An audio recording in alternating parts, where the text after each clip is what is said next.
tanda-tanda atau macam-macam ibadah yang harus kita ketahui bersama.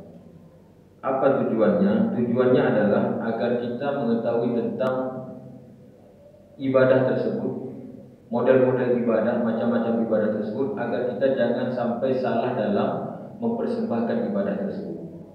Karena yang namanya ibadah itu tidak boleh disembahkan kepada selain kecuali hanya kepada Allah Subhanahu wa taala. Dan kalau ibadah tersebut diserahkan kepada selain Allah, maka kita akan mendapatkan ancaman dari Allah Subhanahu wa taala. Sebagaimana disebutkan oleh Syekh Muhammad bin Abdul Wahhab rahimahullah taala dalam matanya, "Faman sarafa minha syai'an li ghairillah fa huwa musyrikun kafirun." Barang siapa yang dia menyerahkan atau berdoa kepada selain Allah, maka dia bisa jatuh kepada kemusyrikan atau jatuh kepada kekafiran, keluar daripada keislamannya. Dan ini disebutkan di dalam dalil firman Allah Subhanahu wa taala, "Wa man yad'u ma'allahi ilahan akhar la burhana lahu bihi fa inna ma hisabuhu 'inda rabbih innahu la yuflihul kafirun." Ya. Jadi barang siapa yang dia memalingkan doa kepada selain Allah, maka dia telah jatuh kepada kemusyrikan dan juga kekafiran. Dalilnya adalah firman Allah, barang siapa yang dia berdoa kepada Allah bersama dengan sesembahan yang lain. Jadi dia di satu sisi dia menyembah kepada Allah, berdoa kepada Allah, tapi di sisi yang lainnya dia berdoa kepada selain Allah, ya, padahal tidak ada satu dalil pun baginya tentang itu, maka sesungguhnya perhitungannya di sisi Tuhannya, sesungguhnya orang-orang yang kafir itu tiada beruntung. Dikuatkan lagi oleh Nabi SAW melalui hadisnya, ad-du'a makhul ibadah. Doa itu adalah intisari daripada ibadah.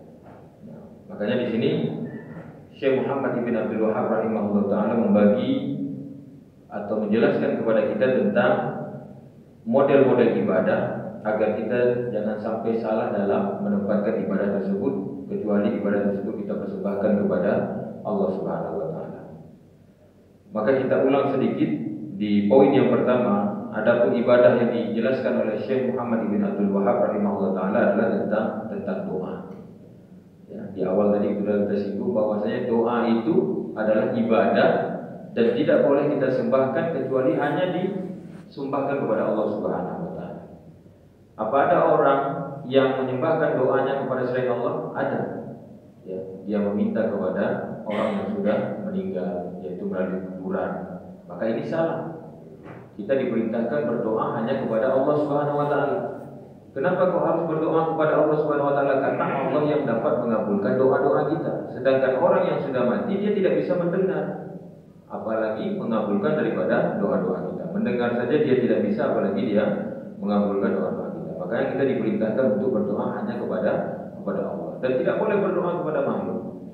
Misalkan berdoa kepada gunung, berdoa kepada matahari, bulan dan lain sebagainya. Tidak bisa. Kenapa? Karena semua itu makhluk Allah yang mereka juga berdoanya kepada Allah, membutuhkan dari Allah Subhanahu wa taala. Kemudian yang selanjutnya adalah al-khauf. Al-khauf ini adalah rasa takut yang disertai dengan pengagungan. Nanti kita juga akan menyebutkan al-khasyah. Ya, sama-sama rasa takut. Tapi bedanya di sini al-khauf itu disertai dengan pengagungan. Makanya ada perkataan Ali bin Abi Thalib itu, al-khaufu minal jalil. Makna daripada ketakwaan itu adalah engkau takut kepada Allah dengan keagungan Allah Subhanahu wa taala. Maka di sini al-khauf itu masuk dalam kategori ibadah ketika dia disertakan dengan pengagungan. Ya, di sini Syekh menghadirkan dalilnya, fala takhafuhu wa khafuni in kuntum mu'minin. Ya. Maka janganlah kalian takut kepada mereka, tapi takutlah kalian kepada Allah jika kalian benar-benar beriman. Takut ini dibagi menjadi dua. Sebagaimana telah kita sampaikan di pekan yang lalu, ada namanya khauf tabi'i atau takut kebiasaan. Ya. Nah, ini tidak masuk dalam kategori ibadah. Kemudian yang kedua, takut yang merupakan ibadah. Ya, bahkan bisa menjatuhkan seseorang ke dalam kesyirikan yang disebut dengan al-khaufus sirri.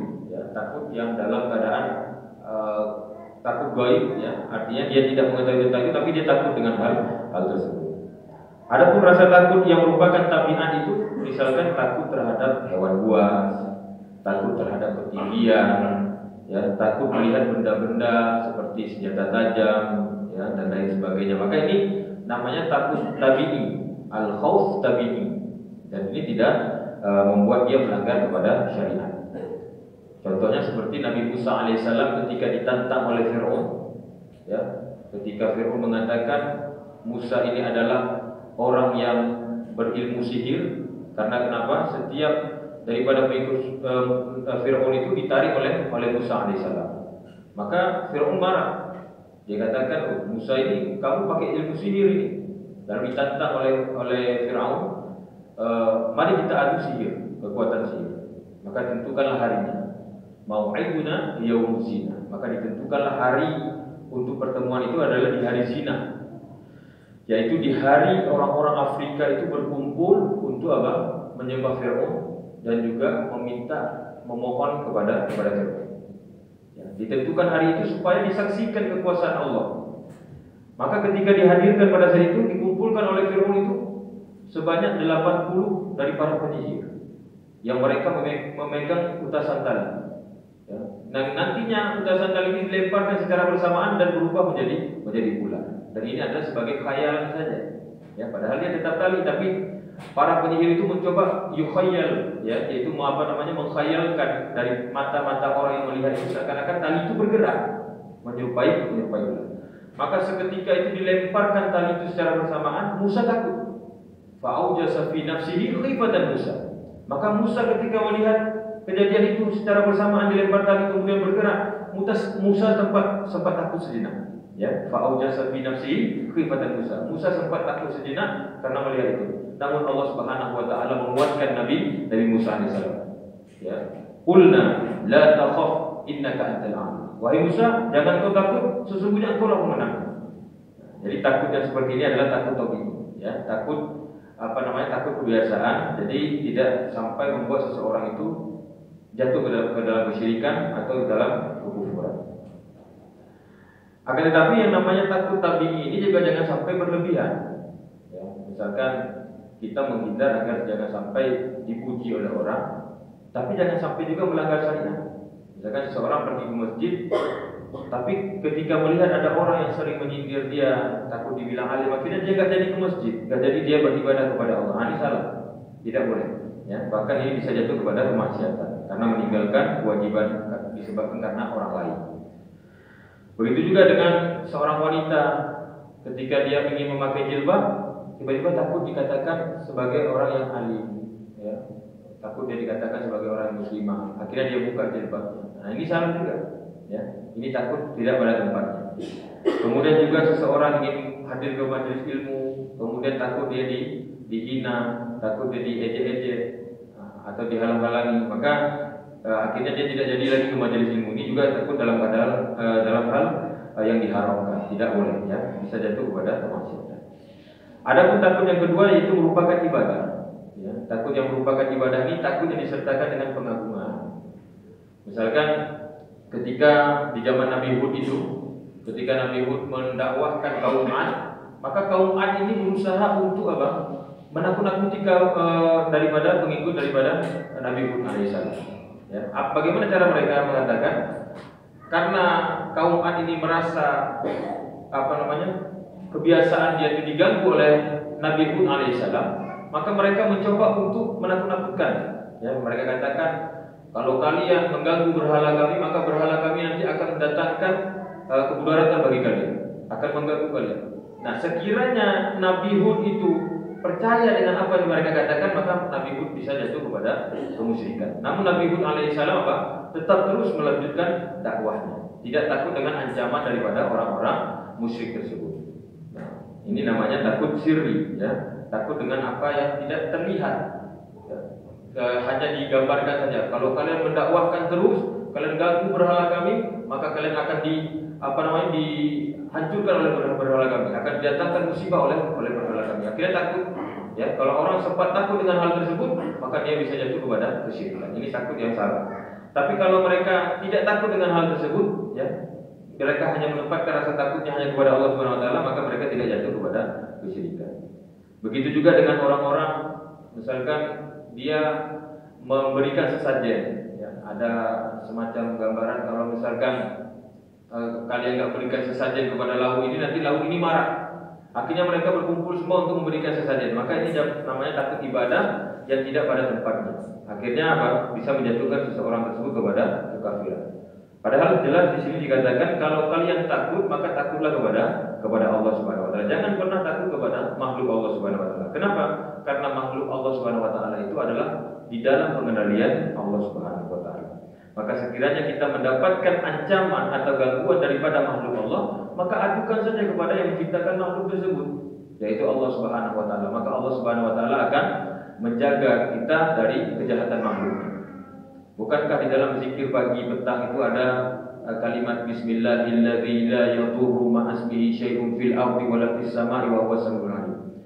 Dengan menyebut nama Allah maka tidak ada satu makhluk pun baik itu di langit maupun di bumi, ya, yang akan memudaratkan kita kecuali dengan izin Allah Subhanahu wa taala. Wa huwas samiul alim. Dialah Maha yang mengetahui, Dia Maha mendengar dan juga Maha mengetahui tentang apa yang terjadi, ya. Maka semuanya itu kita serahkan saja kepada Allah Subhanahu wa taala. Maka tidak ada yang kita takutkan di atas muka bumi ini kecuali hanya Allah Subhanahu wa taala, karena semuanya berada dalam kendali Allah Subhanahu wa taala.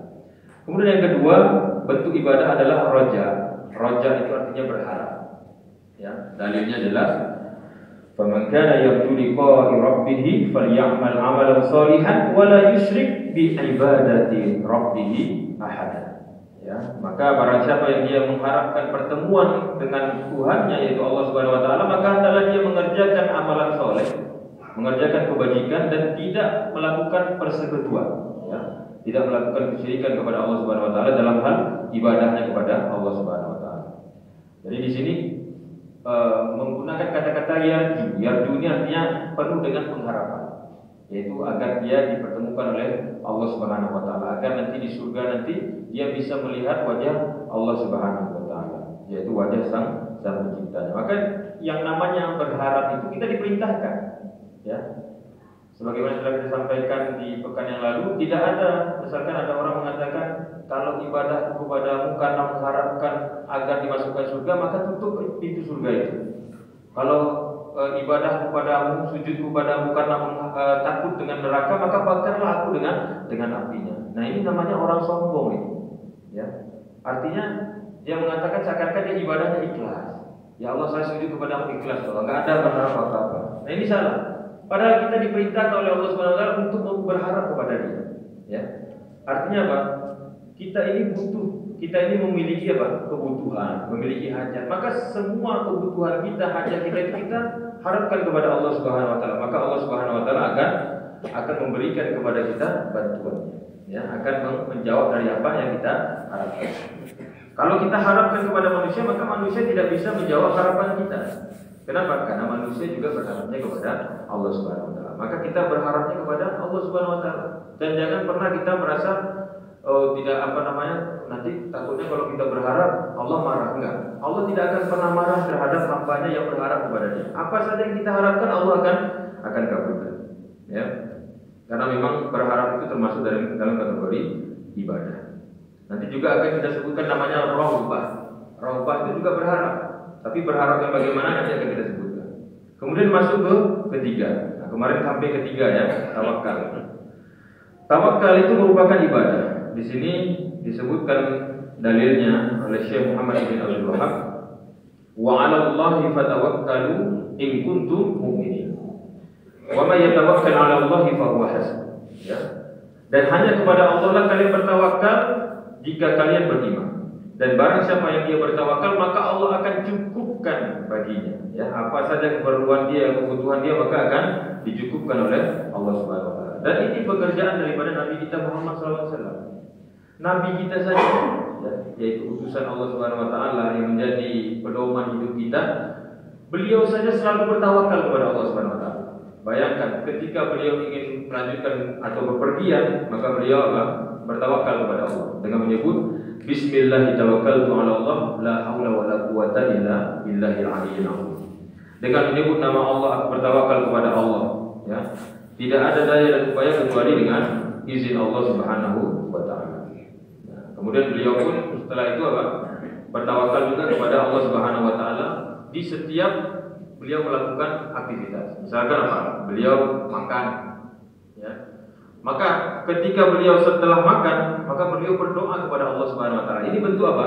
Beliau itu bertawakal kepada Allah Subhanahu wa taala.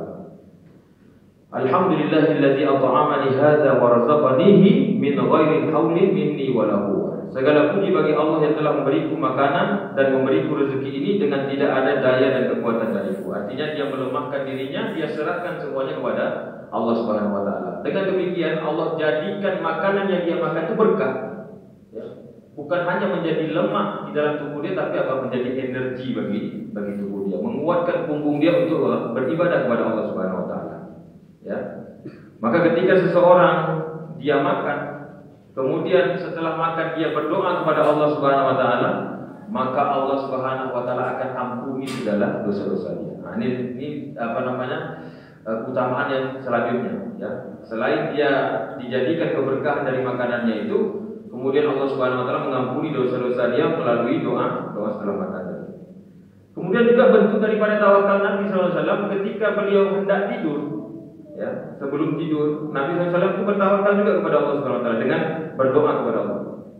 Apa bentuk doanya? Bismika Rabbi wada'tu jambi wa bika arfa'uhu in amsakta nafsi farhamha wa in arsaltaha fahfadha bima tahfadhu bihi ibadaka shalihin. Dengan namamu wahai Tuhanku, yaitu Allah Subhanahu wa taala, aku baringkan punggungku dan atas namamu aku mengangkatnya. Dan jika engkau menahan diriku, maka rahmatilah dia. Dan jika engkau melepaskannya, maka jagalah sebagaimana engkau menjaga hambamu yang soleh. Karena orang yang dalam keadaan tidur itu, ya, dia tidak akan sadar lagi setelah tidur itu. Maka kalaupun Allah akan mengangkatnya, maka angkatlah dia dengan rahmat Allah Subhanahu wa taala. Begitulah Nabi SAW mentawakalkan dirinya kepada Allah Subhanahu wa taala. Begitu juga Nabi SAW berdoa ketika hendak tidur, ya, dengan doa Allahumma aslamta nafsi ilaik wa fawwadtu amri ilaik wa alja'tu dhahri ilaik rahbatan wa rawbatan ilaik la malja'a wa la manja minka illa ilaik amantu bi kitabika alladhi anzalta wa bi nabiyyika alladhi arsalta. Ya Allah, aku berserah diri kepadamu, aku serahkan urusanku kepadamu, dan aku berlindung kepadamu dalam keadaan harap dan cemas, karena tidak ada tempat berlindung dan tempat yang aman dari azabmu kecuali dengan berlindung kepadamu. Aku beriman kepada kitabmu yang telah engkau turunkan, dan aku beriman kepada nabimu yang telah engkau utus. Nah, ini bentuk daripada tawakalnya Nabi kita Muhammad SAW. Dan tidaklah Nabi melakukan suatu aktivitas pun kecuali semuanya itu diserahkan kepada Allah Subhanahu wa taala. Artinya apa? Ketika Nabi saja bertawakal kepada Allah, apalagi kita sebagai umat yang mengikuti Nabi. Maka sudah terlebih lagi bagi kita yang mengikuti Nabi juga harus apa? Bertawakal kepada Allah Subhanahu wa taala di setiap apapun keadaan. Ya. Perhatikan bagaimana juga para sahabat ketika mereka berjalan tiba-tiba putus sendalnya di jalan, maka mereka berdoa kepada Allah. Mereka serahkan kepada Allah Subhanahu wa taala. Ya. Mereka berharap apa? Bantuan dari Allah Subhanahu wa taala.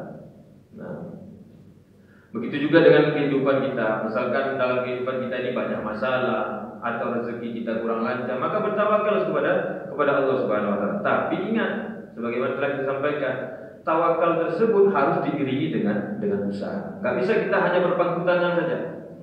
Kok di rumah nak dobare, ya kan? Bertawakal saja kita kepada Allah, serahkan seluruhnya sama Allah Subhanahu wa taala. Apakah dengan diserahkan itu tiba-tiba jatuh barang sampah? Kan ada mungkin. Harus apa? Dia usaha dulu. Ya, dia harus bekerja. Nanti setelah itu dia serahkan semuanya kepada Allah Subhanahu wa taala. Ya Allah, hamba sudah bekerja, ya. Semuanya itu kami serahkan kepada Allah Subhanahu wa taala. Maka Allah Subhanahu wa taala akan tentukan rezeki dari orang tersebut. Imam Ibnul Qayyim rahimahullah taala pernah bertemu dengan seekor ular yang buta. Jadi ketika Imam Ibnul Qayyim rahimahullah taala itu berjalan, ya, di semak-semak belukar itu, tiba-tiba beliau melihat ada seekor ular dalam keadaan buta. Akhirnya Imam Ibnul Qayyim rahimahullah taala itu berpikir dalam hatinya, ini ada ular buta. Bagaimana cara Allah memberikan makan kepada seekor ular yang buta ini?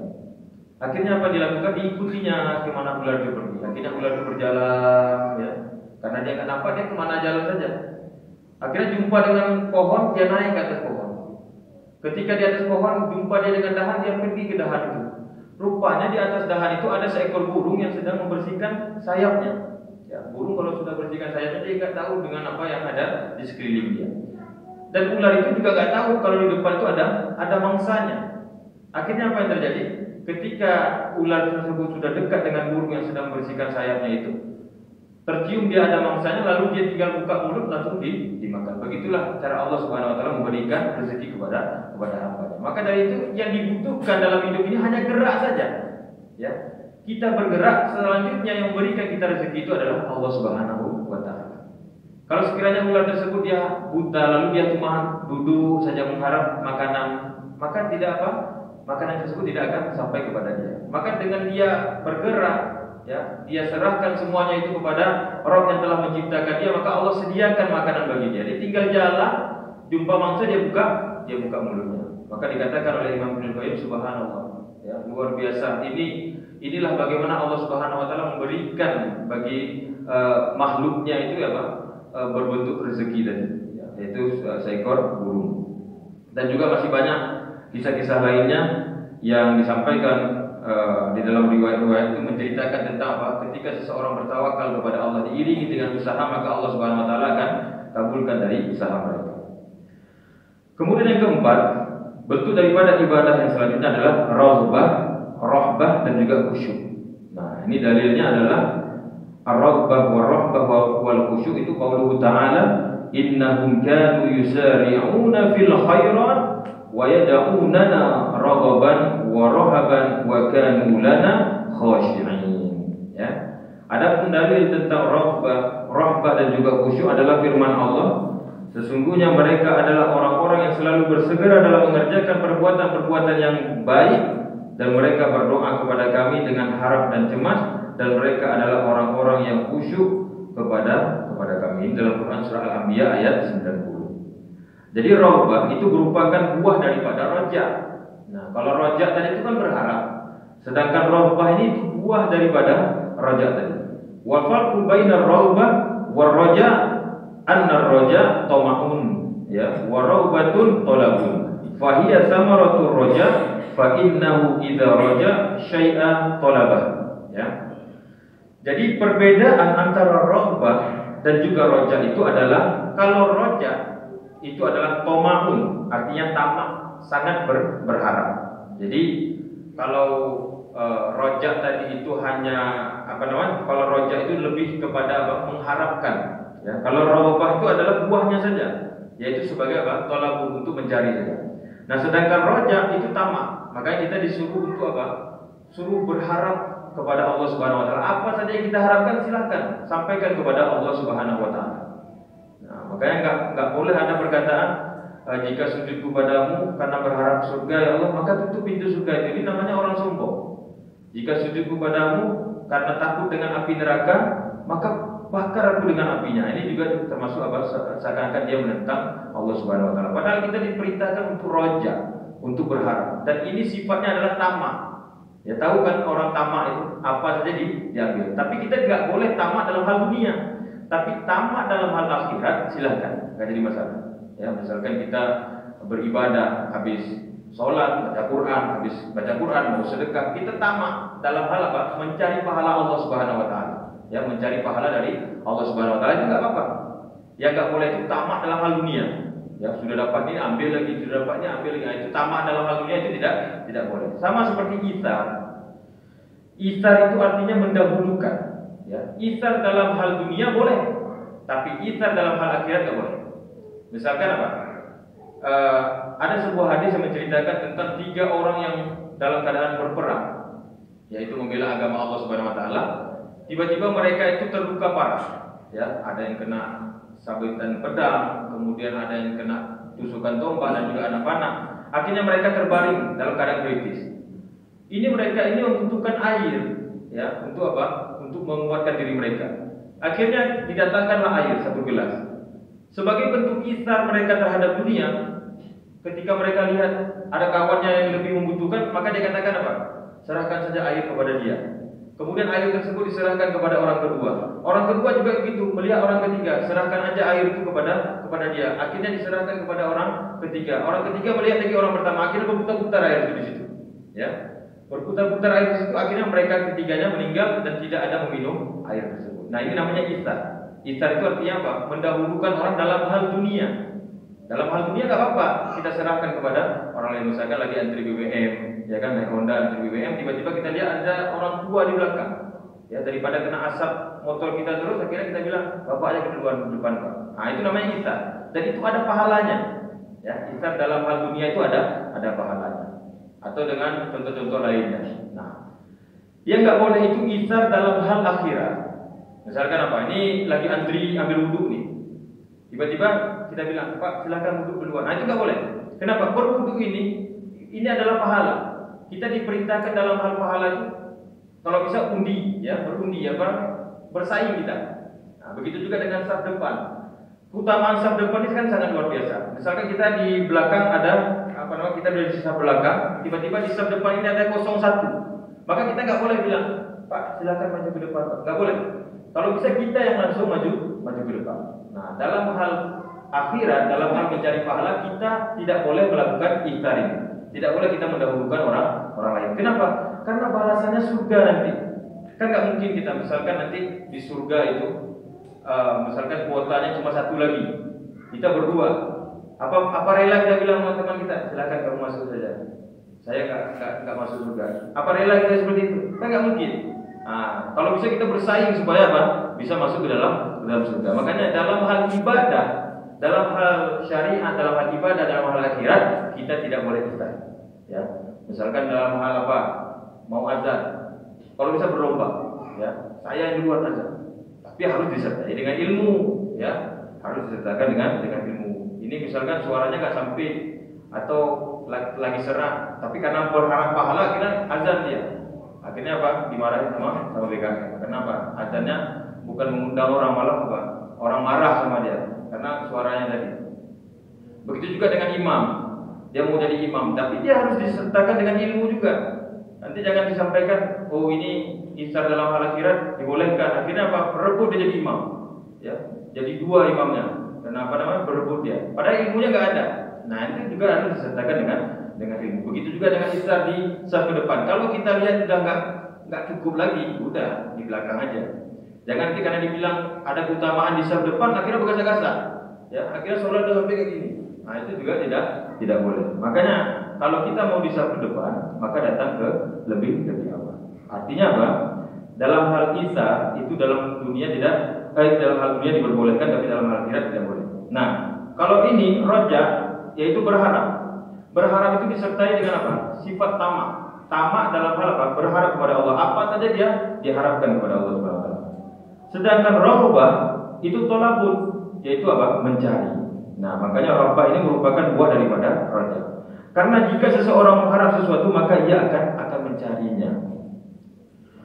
Raghbah pun demikian maknanya mirip dengan khauf juga. Ya, ada rasa takut, kemudian cemas. Beda. Raghbah sama rahbah itu beda. Raghbah itu artinya mengharap tapi disertai dengan tolabun, yaitu mencari. Sedangkan rahbah, ya pakai ha, itu artinya ada kekhawatiran.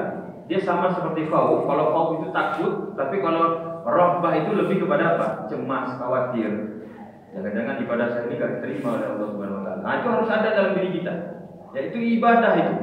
Ya, termasuk ibadah. Maka kita kalau selesai ibadah itu jangan santai-santai saja, tapi apa? Harus hadirkan rahbah tadi itu.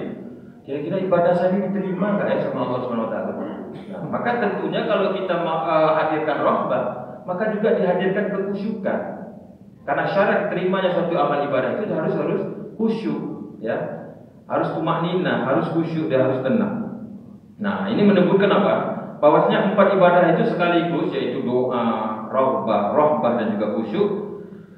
Ini menyebutkan tentang bagaimana para nabi itu senantiasa berlomba-lomba dalam hal kebaikan. Nah, jadi selain itu para nabi juga senantiasa berdoa kepada Allah Subhanahu wa taala dengan 3 kondisi. Jadi nabi kita, Nabi Muhammad SAW dengan nabi-nabi lainnya itu kalau ketika mereka berdoa, mereka menggunakan 3 kondisi. Yang pertama apa? Raghbah, yaitu penuh dengan harap. Kemudian dihadirkan juga rahbah, yaitu rasa takut. Kira-kira diterima nggak doa saya? Gitu kan? Kemudian disertai dengan kekhusyukan. Apa ini bentuk daripada usahanya supaya doa dia diterima oleh Allah Subhanahu wa taala. Kemudian kita masuk ke ibadah yang selanjutnya yaitu al-khasyah. Al-khasyah itu rasa takut yang dibarengi dengan ilmu. Kalau tadi al-khauf itu rasa takut dengan pengagungan. Ya, itu masuk dalam kategori ibadah. Tapi al-khasyah ini rasa takut yang dibarengi dengan ilmu.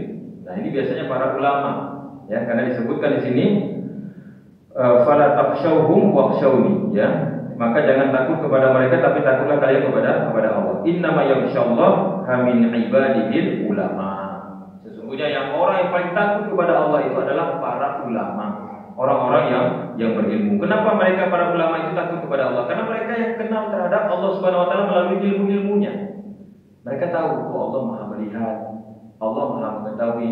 Maka disebabkan karena ilmu mereka takut kepada Allah untuk apa? Melakukan kemaksiatan, melakukan kecurangan.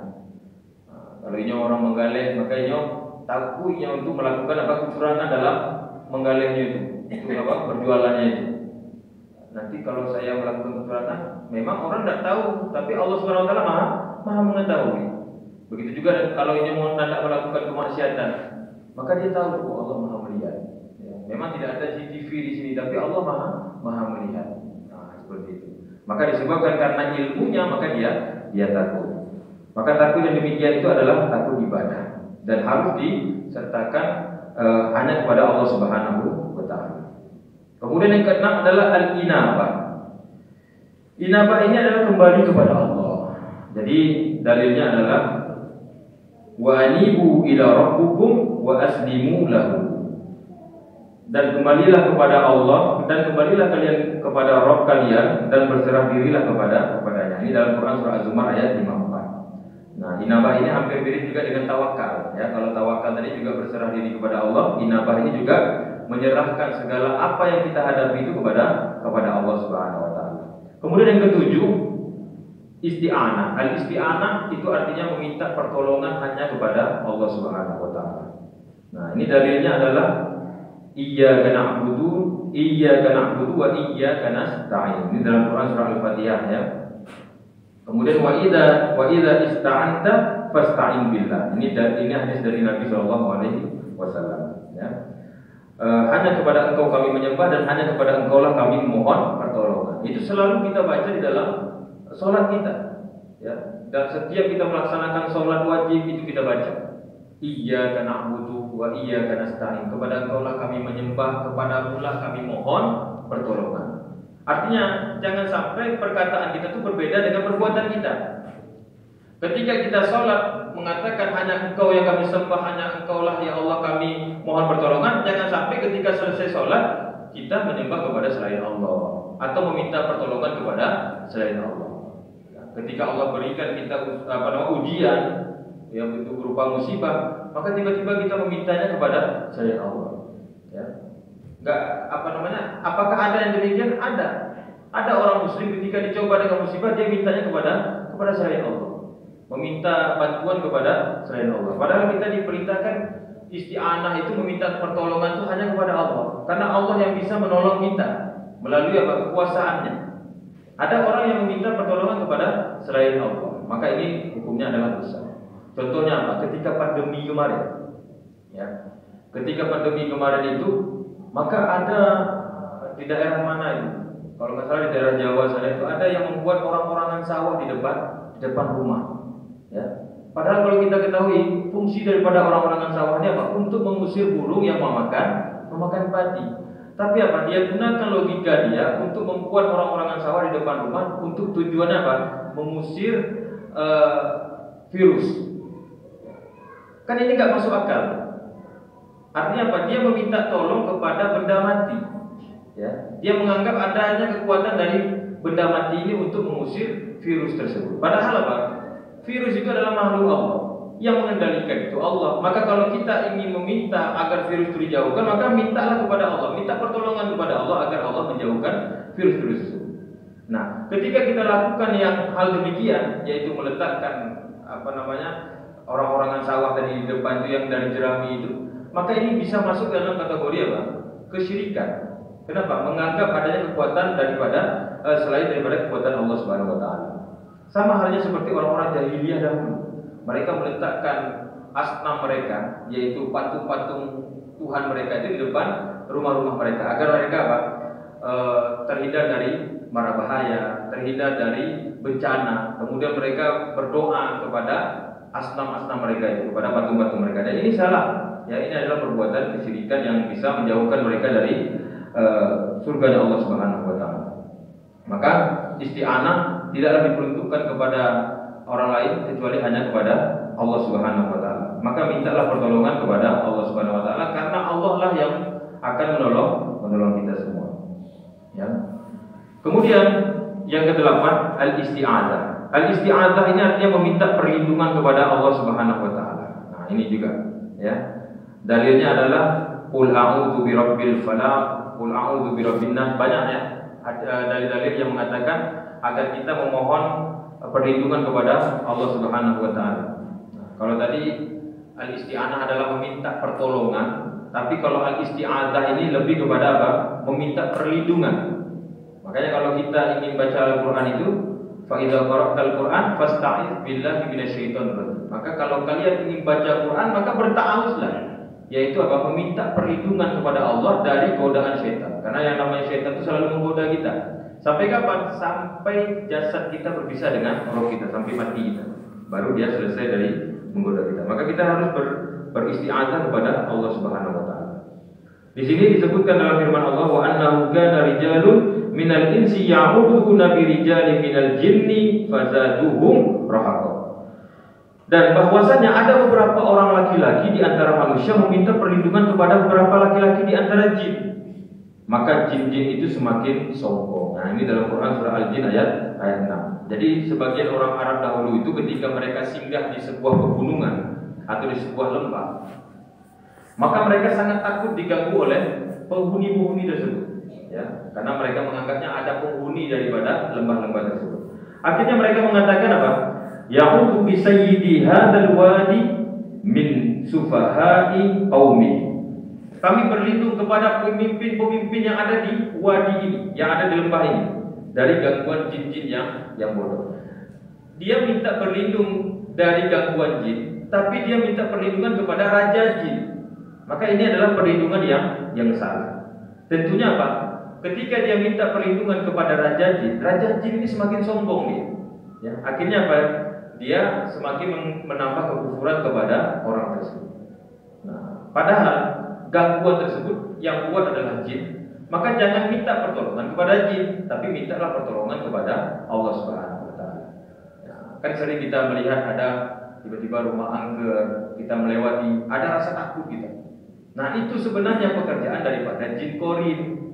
Ya, jadi setiap manusia yang dilahirkan itu masing-masing mereka itu membawa jin korin, yaitu jin yang mengikuti mereka dari sejak mereka dilahirkan sampai mereka meninggal. Maka jin korin ini sudah membaca sifat-sifat kita. Ya, kita penakut dia tahu, kita orang pemberani dia juga tahu. Ya, makanya dia inilah jin korin ini yang menggambarkan kepada jin-jin yang ada di rumah-rumah kosong itu, di kuburan. Akhirnya apa dikatakan? Wahai jin yang ada di rumah kosong ini, sesungguhnya orang yang setempat ini adalah orang penakut, maka takut-takuti dia. Akhirnya lewatlah semacam kain putih. Semakin takut dia semakin senang jin-jin tadi itu.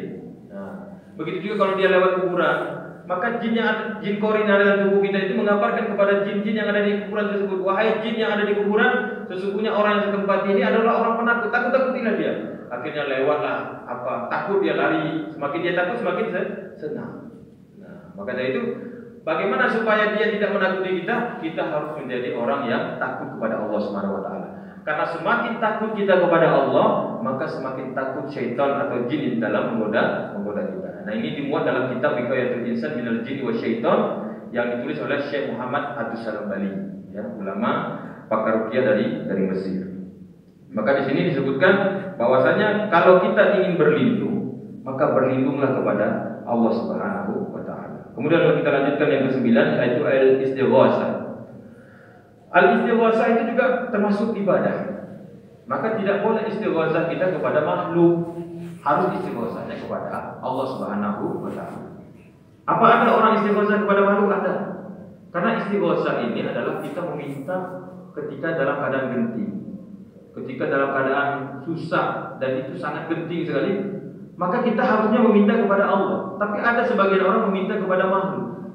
Dia meminta kepada orang yang dianggapnya keramat, ya, yang minta kepada wali. Bahkan walinya sudah meninggal. Dia datang beristighosah di situ. Nah, itu nggak boleh. Itu jatuh kepada dosa.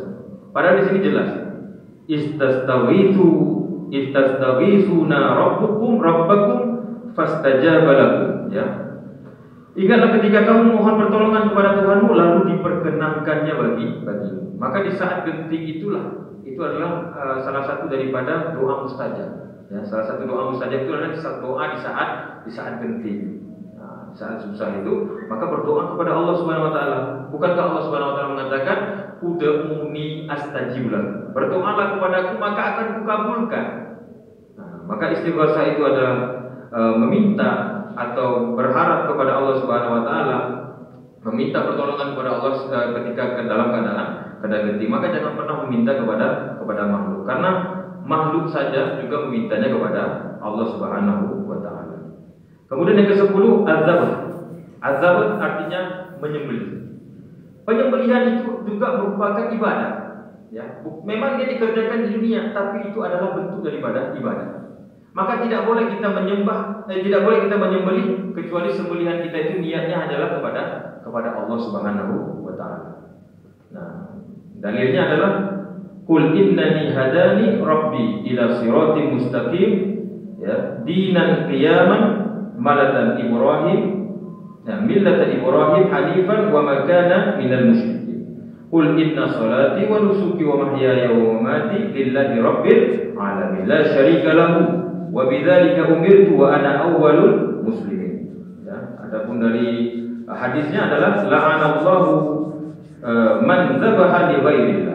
Ya, ini disebutkan bahwasanya sesungguhnya aku telah ditunjukkan oleh Tuhanku kepada jalan yang lurus, yaitu agama yang benar yang telah dibawa oleh Ibrahim alaihissalam. Dan Ibrahim itu bukanlah termasuk orang-orang yang melakukan kemusyrikan.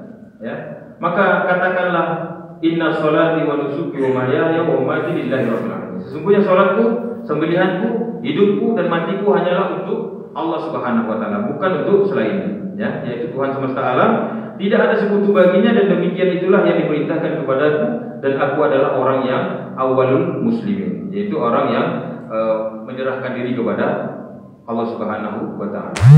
Adapun dari sunnahnya dari sunnah Nabi SAW disebutkan la'anallahu man dzabaha li ghairillah. Ya, maka Allah melaknat orang yang menyembelih untuk selain daripada Allah Subhanahu wa taala. Maka dulu ada juga orang, ya, ketika dia ada perasaan takut juga, maka dia diperintahkan untuk apa? Untuk menyembelih, tapi sembelihannya itu dipersembahkan kepada jin. Padahal yang dia sembelih itu bukanlah seekor kerbau, bahkan bukan seekor ayam, tapi dia hanya memutuskan kepala lalat, tapi niatnya disembahkan kepada jin. Dan ini itu tidak boleh, ya. Memutuskan kepala lalat atau memutuskan kepala nyamuk, tapi niatnya untuk jin, sesembelihan dipersembahkan untuk jin atau kepada selain Allah, maka ini hukumnya haram, tidak boleh. Ya, bisa menjatuhkan seseorang kepada kekufuran. Maka ada orang ketika menyembelih dia bisa masuk surga.